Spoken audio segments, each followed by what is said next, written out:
بسم الله الرحمن الرحيم والصلاة والسلام على أشرف المرسلين. Salam alaikum, bonjour tout le monde. Aujourd'hui, on va voir ensemble une autre vidéo, toujours في المodule théorie du signal. On va commencer par chapitre numéro 1, généralité sur les signaux. Dans ce chapitre, on va commencer par des définitions et classifications des signaux. On va commencer définition, classification des signaux, classification phénoménologique, classification morphologique continue ou bien discret, classification énergétique, classification spectrale, etc. Après, on passe aux propriétés importantes sur les signaux. On va voir la causalité d'un signal. C'est quoi un signal borné, un signal à support borné? Qu'est-ce que ça veut dire la valeur moyenne et la valeur efficace et comment on va les calculer? La parité, la décomposition. Pour la partie parité, c'est-à-dire est-ce que notre signal c'est un signal pair ou bien un signal impair ou bien ni pair ni impair. Et on termine avec les signaux périodiques. Après, troisième partie, on va commencer par des opérations sur les signaux. Amplification et atténuation. Donc, atténuation, c'est le contraire de l'amplification. Le changement d'échelle et le décalage temporel. L'inversion du temps, le décalage temporel, changement d'échelle et décalage temporel en même temps. Quatrième partie, on va voir des exemples de signaux de base. Et cinquième partie, la distribution et les impulsions de Dirac. Dans cette partie, on va commencer par des rappels sur les distributions, l'introduction aux distributions, distribution régulière, distribution singulière et les propriétés importantes. Donc, ce cours appartient à Dr M. Areski, Université Blida Wahed, faculté de technologie, d'accord, département d'électronique, licence de télécom, licence 2, pardon, S4. Pour la définition et la classification des signaux, on va commencer par définition. C'est quoi un signal? Un signal, tout simplement, c'est une quantité ou bien une grandeur, fonction physique mesurable qui évolue en fonction d'une ou plusieurs variables. Il correspond le plus souvent à une modélisation du comportement de la quantité physique observable. Cependant, il est peut-être extrêmement difficile d'obtenir une forme mathématique simple et concise pour un signal donné. Nous avons que les signaux les plus couramment utilisés sont les signaux électriques, mais ces signaux sont les plus souvent des traductions de signaux physiques, comme des signaux acoustiques, sismiques, de température ou bien de pression, etc. On a l'obtention des signaux électriques à partir des variations d'une grandeur naturelle se fait à l'aide d'un capteur ou bien à l'aide d'un transducteur. La mesure est utile en physique et comme toute mesure est entachée de bruit, d'incertitude, voire d'erreur. Sachant que le traitement du signal peut intervenir pour réduire l'effet de ces nuisances. C'est pourquoi le traitement du signal peut se révéler utile dans presque tous les domaines. La théorie du signal, c'est une discipline qui se propose d'élaborer, représenter et analyser les signaux. Deuxième partie, on passe à la classification des signaux. Pour faciliter l'étude, nous avons différents modes de classification des signaux peuvent être envisagés. On va commencer par classification phénoménologique. Elle est basée sur l'évolution du signal en fonction du temps. Aussi, donc, c'est une représentation temporelle, c'est-à-dire en fonction du temps. Nous avons deux types fondamentaux et on va commencer par le premier modèle. Ce sont les signaux déterministes ou bien certains. Ces modèles sont décrits par des modèles mathématiques connus et leur évolution en fonction du temps peut être parfaitement prédite. On distingue plusieurs types, soit des signaux périodiques, donc dont la forme se répète régulièrement et de la même façon, ou bien les signaux non périodiques ou bien apériodiques, ils sont non permanents. Ils sont essentiellement représentés par des signaux transitoires dans l'existence et éphémères. Ces signaux sont définis par des fonctions réelles, complexes ou par des distributions. C'est quoi une fonction? Donc, une fonction, tout simplement, c'est un procédé qui a tout nombre d'un ensemble de départ et d fait correspondre à notre nombre d'ensembles d'arrivées. Exemple, si vous avez x de t est égal à sinus de pi f0t, ou bien x de t est égal à exponentielle moins at, sachant que t, c'est la variable du temps. Le deuxième modèle, ce sont les signaux aléatoires, ou bien ce qu'on appelle les signaux probabilistes. Ces signaux ne sont pas décrits par un modèle mathématique, mais ils sont décrits par des propriétés statistiques, c'est-à-dire que leur évolution en fonction du temps, elle n'est pas connue, donc elle est imprévisible, sachant que les signaux aléatoires sont représentés par deux variables, le temps et la pulsation. T, c'est la variable temps non probabiliste et oméga, c'est la variable probabiliste. On admet que le signal observation est membre d'une famille de signaux définis par ses propriétés statiques. Comment on va définir les signaux aléatoires?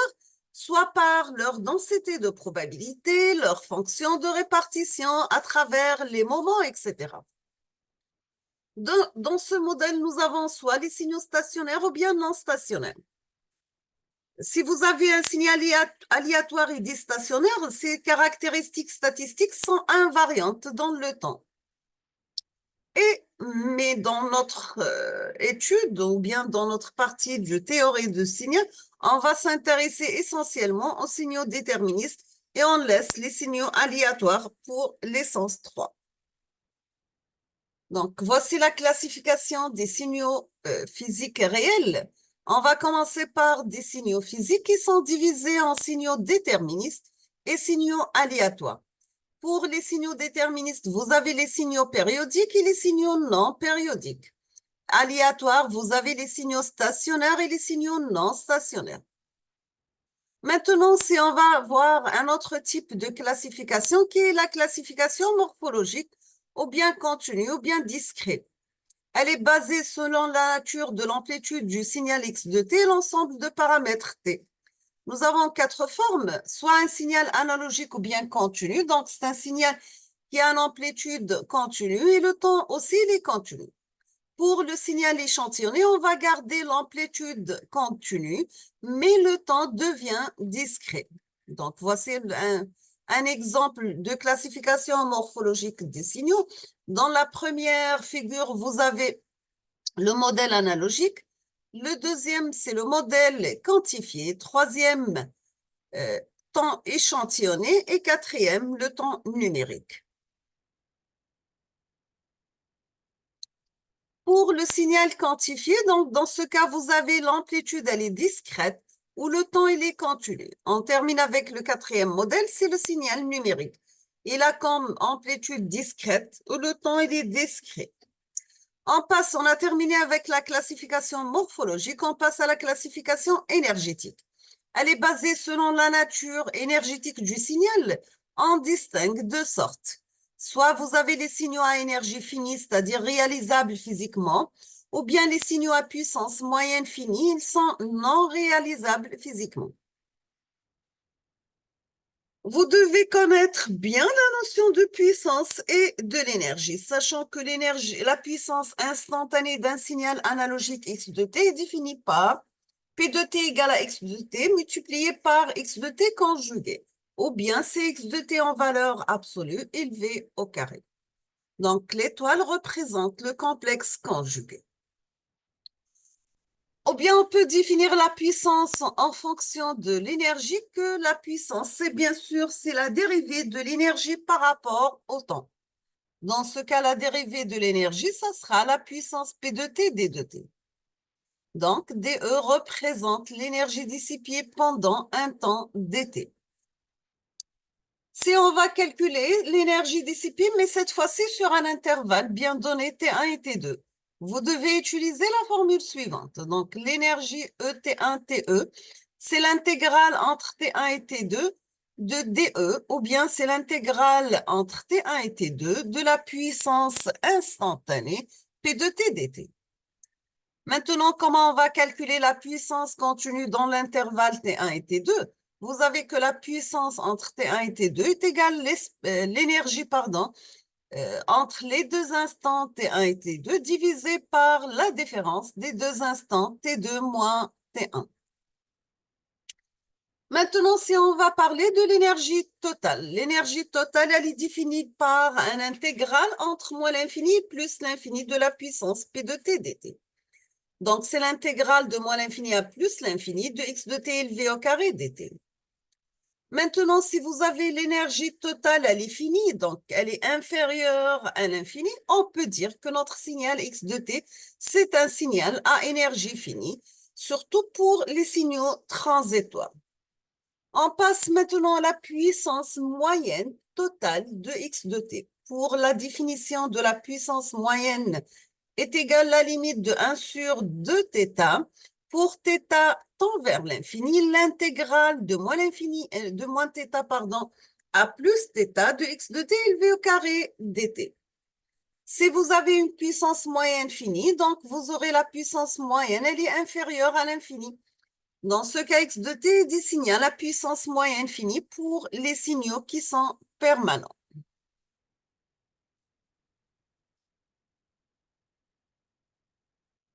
Maintenant, si on va parler d'un signal x de t, mais qui est périodique de période t0, dans ce cas, le calcul se fait par une période et vous avez p moyenne égale à 1 sur t0, l'intégrale de moins t0 sur 2 à t0 sur 2 de x de t élevé au carré dt. Nous avons une remarque. Si vous avez une puissance moyenne inférieure à l'infini, une puissance moyenne différente de 0, dans ce cas, l'énergie totale égale à l'infini. Maintenant, si vous avez l'énergie totale inférieure à l'infini, vous aurez une puissance moyenne égale à 0. On parle maintenant de la classification, mais cette fois-ci spectrale, donc. Comment on peut définir une classification spectrale? Elle est en fonction de fréquence pas haute du temps. Donc, elle est basée suivant la distribution de leur énergie ou bien puissance en fonction de la fréquence. Sachant que x de f, c'est le spectre de notre signal x de t. Et le domaine des fréquences delta f occupé par son spectre est appelé la largeur de bande du signal. Donc, dans ce cas, delta F, ça sera la fréquence maximale moins la fréquence minimale. On doit parler aussi des propriétés importantes sur les signaux. Et on va commencer par la causalité d'un signal. C'est quoi la causalité? La causalité, c'est un principe qui régit la physique. Donc, l'effet ne précède jamais la cause qui le produit, bien sûr. Pour un signal x de t, si le phénomène physique auquel est associé x de t commence à l'instant t0, dans ce cas, le signal est nul pour t inférieur à t0. Maintenant, si on va prendre t0 égale à 0, on peut dire que notre signal x de t est causal. Pour exprimer la condition x de t égale à 0 pour t inférieur à 0. Vous avez dans cette figure, dans la première, vous avez un signal qui est causal parce qu'il est défini à partir de 0 à l'infini. Dans la deuxième figure B, on dit que notre signal est dit anticausal parce qu'il est défini de moins l'infini à 0 égale à 0 l'intervalle entre 0 et plus l'infini. Un signal non causal, il a une partie causale et une partie non causale.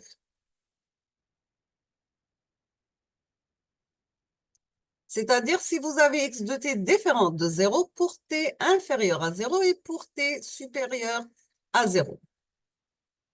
Maintenant, on va parler du signal borné et signal à support borné. C'est quoi un signal borné? Un signal x de t est borné en amplitude s'il existe un nombre réel b tel que la valeur absolue de x de t doit être inférieure ou égale à b, c'est-à-dire notre signal est يكون محصور بين plus b moins b. Donc, il a comme valeur maximale plus b et la valeur minimale moins b. Maintenant, c'est quoi un signal? Mais un support borné ou bien limité. Un signal x de t est à support borné dans l'intervalle t1 et t2 de largeur finie grand T. Donc, t2 moins t1, bien sûr.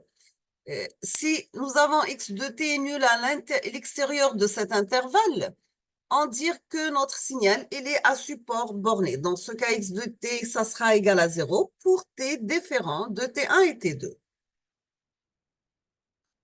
On va parler de l'énergie totale de x de t. Dans ce cas, l'énergie totale, c'est l'intégrale entre t1 et t2 de x de t élevé au carré dt. Il est possible de définir la puissance moyenne sur un intervalle t1 et t2. Dans ce cas, vous aurez la puissance moyenne égale 1 sur t2 moins t1, l'intégrale entre t1 et t2 de x de t élevé au carré dt. Comment on calcule la valeur moyenne et la valeur efficace d'un signal? On va commencer bien sûr par la valeur moyenne. Si on veut calculer la valeur moyenne, on doit utiliser la formule suivante.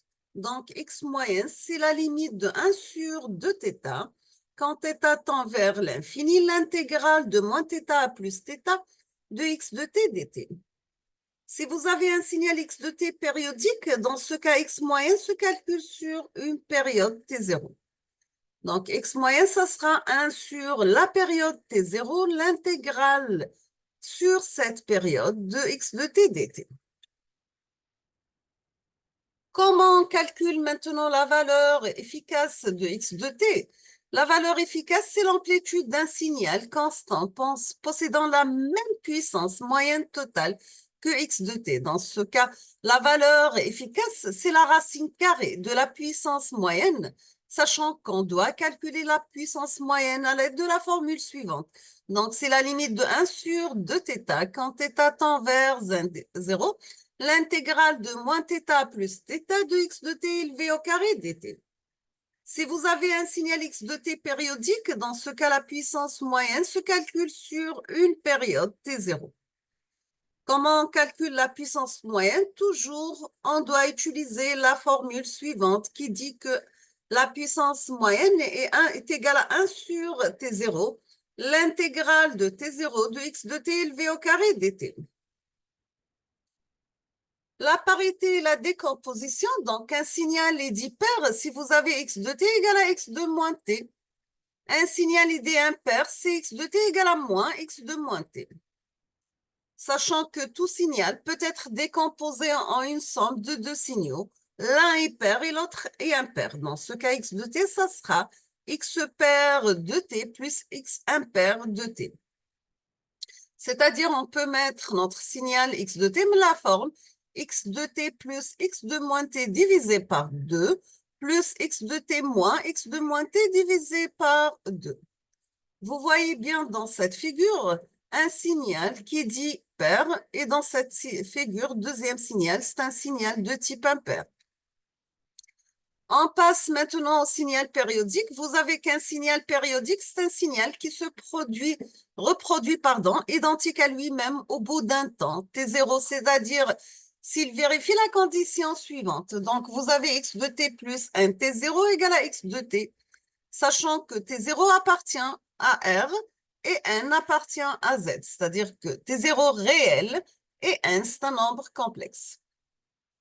Vous avez que tout multiple entier de t0 d'une période de x de t, la plus petite des n t0 est appelée période fondamentale. Comment on calcule la fréquence fondamentale? On doit utiliser la formule suivante. Donc, vous avez f0 égale 1 sur t0. Donc, c'est l'inverse de la période t0. Dans ce cas, l'énergie totale d'un signal périodique est infinie. On peut calculer l'énergie totale qui est égale à l'infini, mais on peut utiliser ou la définir notre énergie qui est définie sur une période. Dans ce cas, l'énergie sur une période t0 égale l'intégrale de t0 de x de t élevé au carré dt.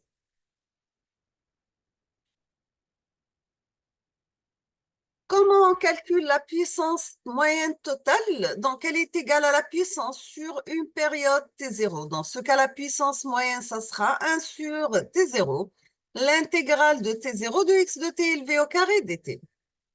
Maintenant, si vous avez x1 de t et x2 de t, deux signaux périodiques, deux périodes respectivement t1 et t2, Dans ce cas, on peut mettre x de t, mais la forme, la somme de deux signaux x1 plus x2.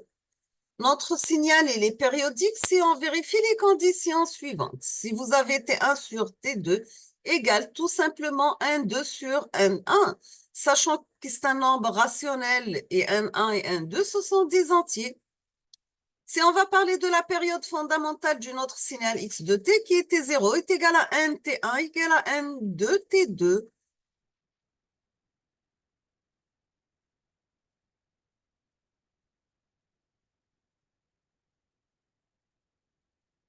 Maintenant, si vous avez le rapport T1 sur T2 est rationnel, dans ce cas, on dit que notre signal x de t il est apériodique. Troisièmement, on va parler des opérations sur les signaux et on va commencer par amplification et atténuation. Si vous avez x de t un signal analogique et a c'est une constante et que va considérer le signal y de t égal à ax de t.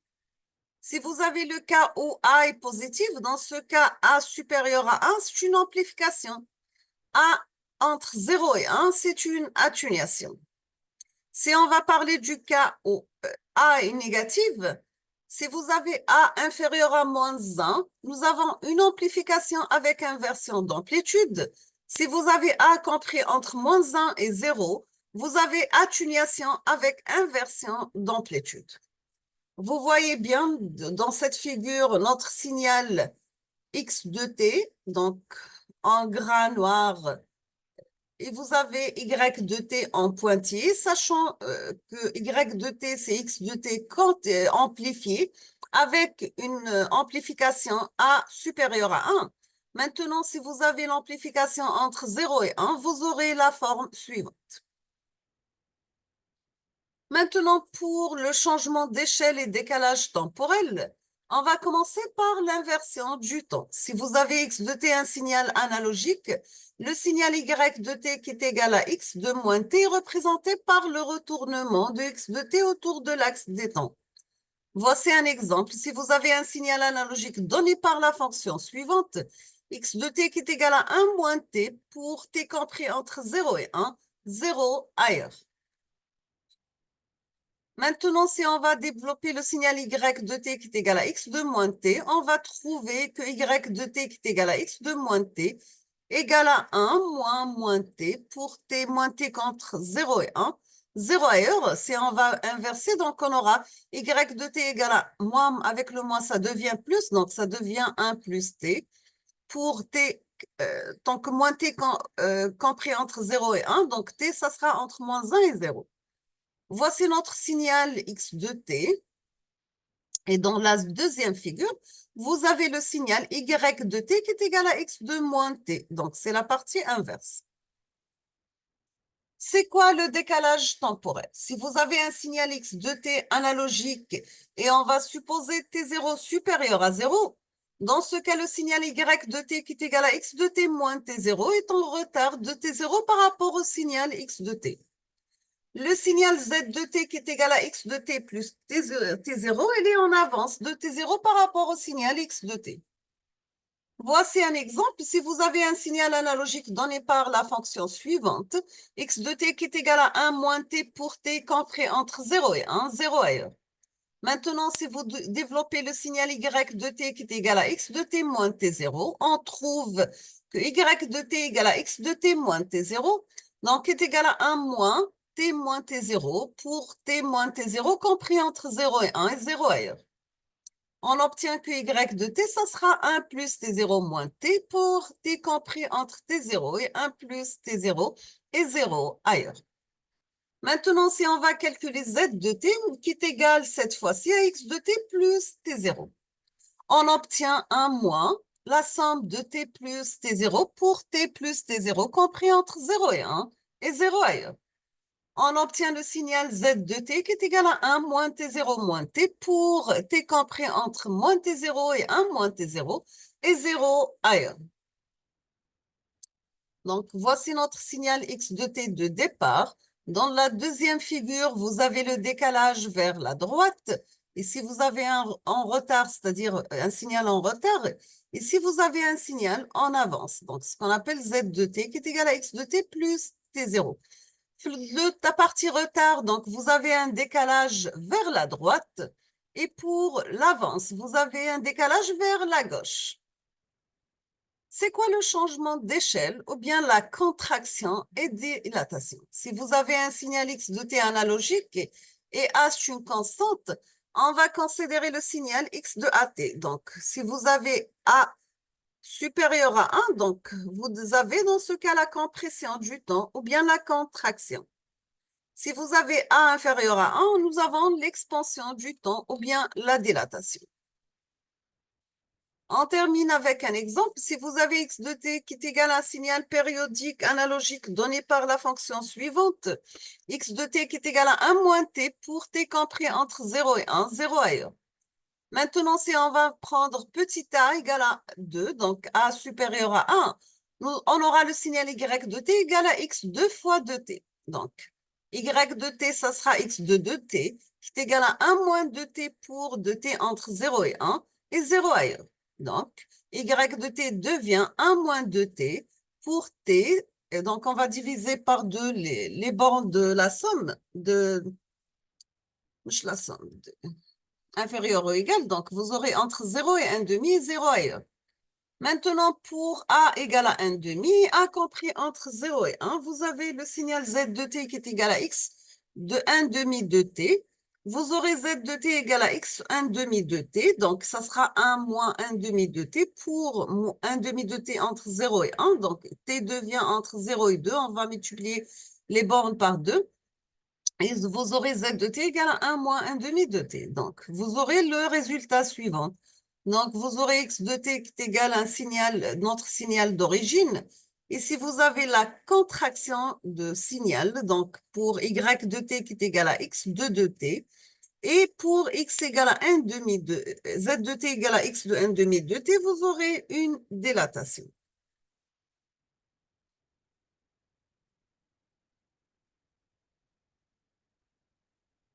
Maintenant, on va parler du changement d'échelle et décalage en même temps. Si vous avez un signal x de t analogique et a et b deux constantes, et en considérant le signal y de t qui est égal à x de at plus b, selon que a et b, si vous avez la valeur de a, compression, expansion, inversion, c'est a inférieur à 0.